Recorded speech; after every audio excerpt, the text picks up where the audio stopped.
जय श्री राधे कृष्ण दोस्तों, आप देख रहे हैं अपना YouTube चैनल भक्ति योग। श्री हरि विष्णु भगवान की जय, माता लक्ष्मी की जय। आइए आज हम सुनते हैं माघ मास महत्तम का 15वां अध्याय। इस अध्याय में प्रयागराज की महिमा का वर्णन किया गया है। आइए सुनते हैं हम माघ मास महत्तम 15वां अध्याय। दत्तात्रेय जी बोले, हे राजन, प्रजापति ने बड़े बड़े पापों को मिटाने के निमित्त प्रजा हित के लिए प्रयाग तीर्थ की रचना की। सफेद यानी गंगा जी की तथा काली यमुना जी की धारा के संगम जल स्नान के महत्ता भली प्रकार सुनो।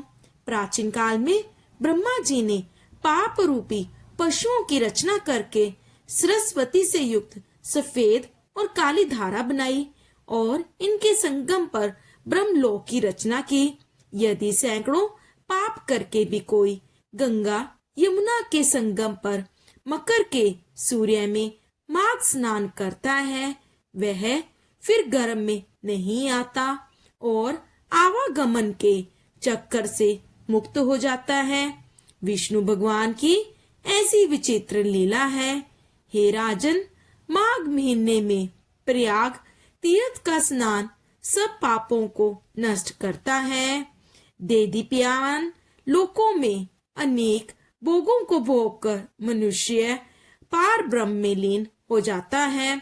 उसके पुण्य की गिनती चित्रगुप्त अच्छी तरह नहीं जानते। 100 बरस तक गिरहा रहकर योगाभ्यास करने के बराबर फल माघ मास में प्रतिदिन स्नान करने से प्राप्त होता है। सूर्य ग्रहण में कुरुक्षेत्र व पुष्कर में सैकड़ों मन सोना दान करने के बराबर जो फल सैकड़ों अश्वमेध यज्ञों तथा हजारों राजसूय यज्ञ करने से प्राप्त होता है, वही माघ महीने में गंगा यमुना के संगम पर त्रिवेणी में प्रतिदिन स्नान करने से प्राप्त होता है। क्योंकि शास्त्रों में कहा गया है कि पृथ्वी पर जितने तीर्थ तथा नदियां हैं, वे सब माघ मास में त्रिवेणी स्नान करने के लिए आती हैं और सब तीर्थ पापियों के संग दोष से अशुद्ध हो जाते हैं। माघ मास में वे पवित्र हैं, अतः स्नान करने से वे सब पाप रहित हो जाते हैं।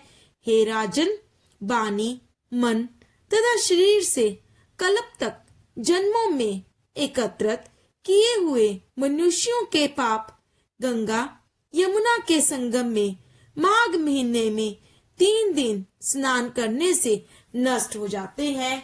और जिस तरह सर्प पुरानी केंचुली छोड़ता है, उसी तरह मनुष्य पापों को छोड़कर स्वर्ग में जाता है। कुरुक्षेत्र में स्नान करने का 10 गुना फल मिलता है, जहाँ पर गंगा जी विंध्य पर्वत से मिलती हैं। इससे भी 100 गुना फल काशी की उत्तरवाहिनी गंगा जी में, काशी से भी 100 गुना फल गंगा यमुना के संगम में, और इससे भी 1000 गुना फल जहाँ गंगा जी पश्चिम में बहती हैं, वहाँ स्नान करने से होता है। हे राजन, वहाँ गंगा जी केवल दर्शन से ब्रह्म हत्या आदि पापों का नाश करने वाली है।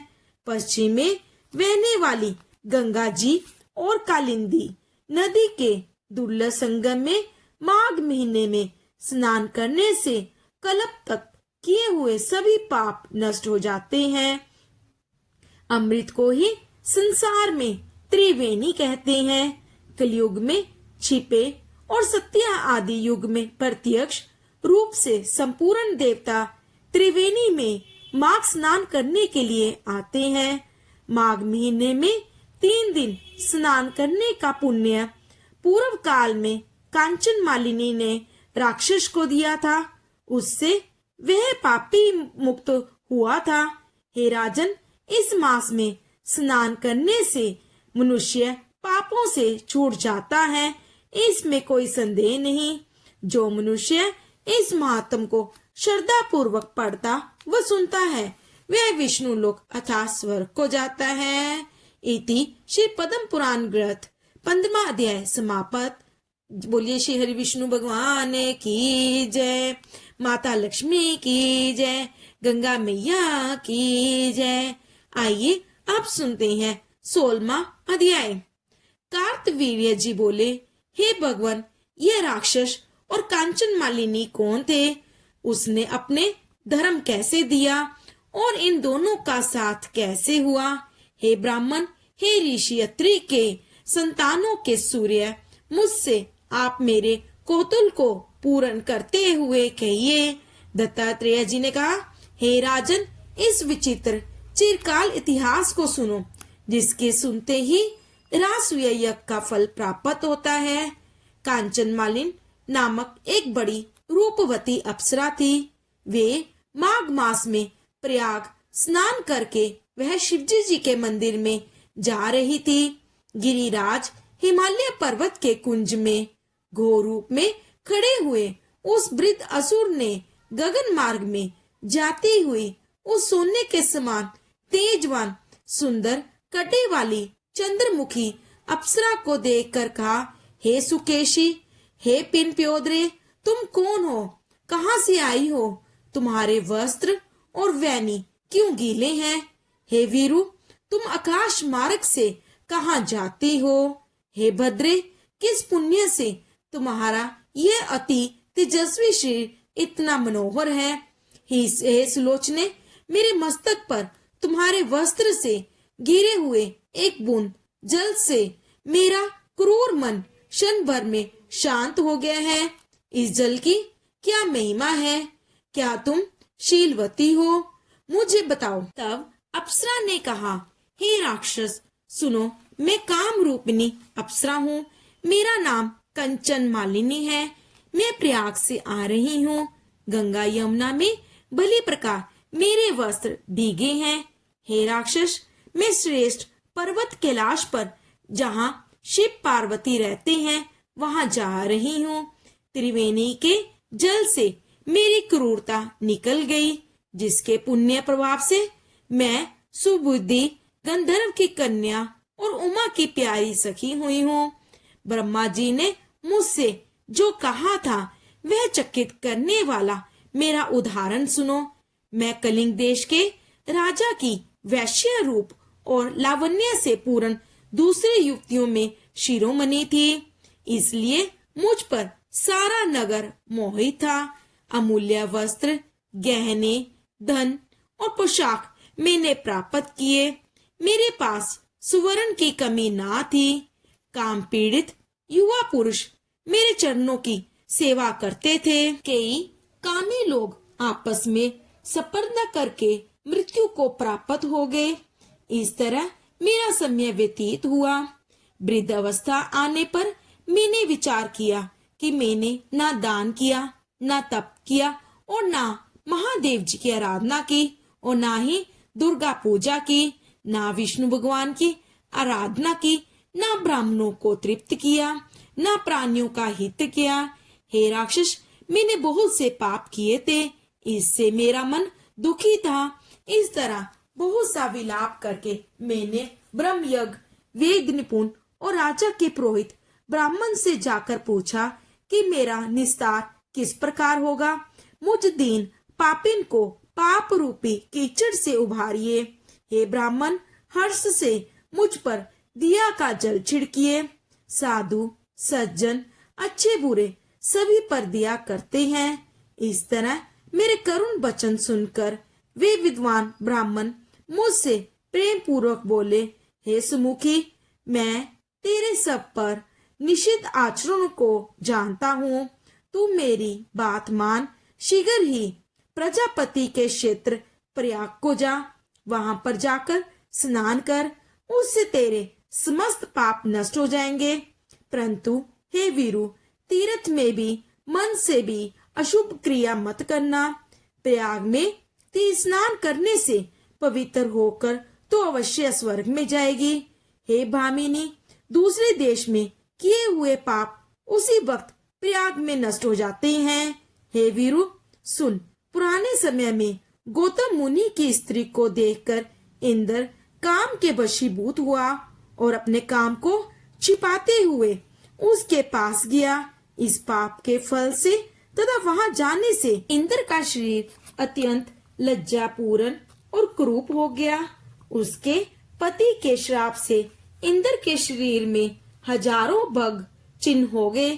तब मुंह नीचा करके देवराज इंद्र मेरु पर्वत के शिखर पर 100 योजन लंबे स्वच्छ जल से भरे हुए सरोवर पर जाकर स्वर्ण कमल से भरे हुए कटोरे में घुस गए। वहां बैठकर अपने को तथा कामदेव को धिक्कारने लगे। काम के शाप से निंदित होकर सब मनुष्य नरक में जाते हैं। आयुष्य, कीर्ति, धर्म, यश और धैर्य को नष्ट करने वाले सदैव दुराचारी कामदेव को धिक्कार है। यह विपत्ति का उचित स्थान है। देह में स्थित दुख से दमन करने योग्य शत्रु, असंतुष्ट तथा सदैव अकल्याण करने वाला पद्म से विलीन हुए स्थान में इंद्र इस तरह कर रहे थे। हे वीरु, इंद्र के बिना देवलोक शोभा नहीं देता।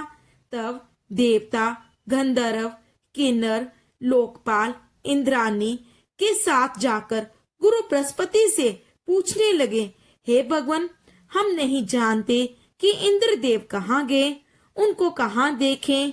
देवगण युक्त उनके बिना स्वर्ग की सुंदरता नहीं। ऐसा उपाय सोचिए जिससे स्वर्ग लोक पुनः शोभित होवे और स्नात होवे। अब देर नहीं करनी चाहिए। इन लोगों का ऐसा वचन सुनकर बृहस्पति जी बोले, अपने अपराध की लज्जा से वह जहाँ स्थित है मैं जानता हूँ। इंद्र विचार कार्य करने का फल भोग रहा है। नीति को छोड़ने से भयंकर फल प्राप्त होता है। अरे, राज्य के मद से उन्मत्त कृत्य तथा अकृत्य का विचार ना करें। भाग्य से नष्ट बुद्धि होकर लोग मूर्खता के काम करते हैं, जिसके अपराध से इस लोक तथा परलोक के पुण्य नष्ट हो जाते हैं। जहाँ पर इंद्र था वहाँ पर सब मनुष्य गुरु बृहस्पति को लेकर चले। उस बड़े सरोवर पर इंद्र को देखकर उनको मुग्ध करने लगे, जिससे ज्ञान होने पर और गुरु बृहस्पति के समझाने पर कमल कलियों से इंद्र निकले। वे मुख कलीन कुरूप थे, उनकी आंखें लज्जा से बंद थी। इंद्र ने गुरु बृहस्पति के चरण पकड़कर कहा, हे गुरुदेव, इस पाप से मेरा उद्धार होने का उपाय कहिए। इंद्र के वचन सुनकर बृहस्पति देव ने कहा, प्रयाग में स्नान करते ही तुम सब पापों से छूट जाओगे। हे इंद्र, चलो तुमको लेकर हम लोग वहां चलें। तब पुरोहितों को साथ लेकर इंद्र वहां गए और प्रयाग तीर्थ में स्नान करके शीघ्र ही पापों से छूट गए। तब बृहस्पति ने मुग्ध होकर उनको वरदान दिया कि हे इंद्र, हमारे प्रसाद से शीघ्र पापों से निर्मुक्त होकर तेरे शरीर के 1000 योनियों के चिन्ह 1000 नेत्र हो जावे। शचीपति इंद्र गुरु बृहस्पति के वरदान से 1000 नेत्रों से ऐसे सुशोभित हुआ जैसे मानसरोवर कमलों से शोभायान होता है। पद्म पुराण ग्रंथ 16वां अध्याय समाप्त। बोलिए श्री हरि विष्णु भगवान की जय, माता लक्ष्मी की जय, गंगा मैया की जय।